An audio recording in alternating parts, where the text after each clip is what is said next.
ప్రతి అక్షరం ప్రజల పక్షం. HR9 న్యూస్ టీవీకి స్వాగతం, సుస్వాగతం. ముల్లపొదల్లో నవజాత శిశువు మృతదేహం. శ్రీ సత్యసాయి జిల్లా హిందూపురం రూరల్ మండలం సంతేబిదనూరు ముల్లపొదల్లో నవజాత ఆడబిడ్డను వదిలివేయడం దారుణమని, పిల్లలు లేని వారికి ఇచ్చి ఉంటే వారి సాకునే వారిని ఇలాంటివి సమాజంలో జరగడం చాలా దారుణమని సిపిఐ హిందూపురం పట్టణ కార్యదర్శి వినోద్ కుమార్ తెలిపారు. కార్యక్రమంలో సిపిఐ నాయకులు కమల్ బాషా, జిలాన్ రజావల్లి, యూనస్ పాల్గొన్నారు.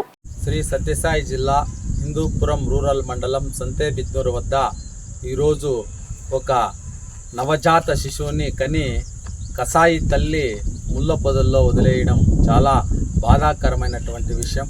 ఆడబిడ్డలను బతకనిద్దాం, ఎదగనిద్దాం, చదువునిద్దాం అనేటటువంటి నినాదాలు బాగున్నాయి తప్ప ఈరోజు ఆడబిడ్డల పట్ల వివక్షత అనేది కొనసాగుతుంది.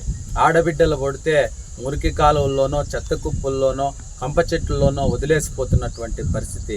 దయచేసి ఇలా వదిలేసిపోయేటటువంటి వాళ్ళకి మేము ఈరోజు ఒకటే తెలియజేస్తున్నాం. మీకు చేత ఏదైతే వాళ్ళని సాకడానికి చేత కాకపోతే చాలామంది ఎవరైతే పిల్లలు లేనటువంటి వాళ్ళు చాలామంది ఈ సమాజంలో ఉన్నారు, వాళ్ళకి ఇవ్వండి, వాళ్ళైనా ఖచ్చితంగా సాక్కుంటారు. మంచి ఉన్నతమైనటువంటి స్థానాలని వాళ్ళకి తీసుకుపోయేదానికి కూడా అవకాశం ఉంటుంది. అయితే ఇలాంటి ఈరోజు ఆడబిడ్డల్ని కనేసి వదిలేయడం చాలా బాధాకరమైనటువంటి విషయం. ఎవరికైనా ఇచ్చిన కూడా వాళ్ళు సాక్కునే వాళ్ళు.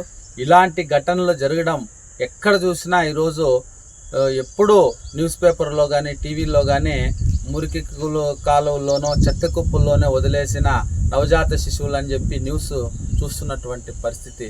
కాబట్టి ఇటువంటి ఎవరైతే ఇలా చేస్తున్నారో వాళ్ళపైన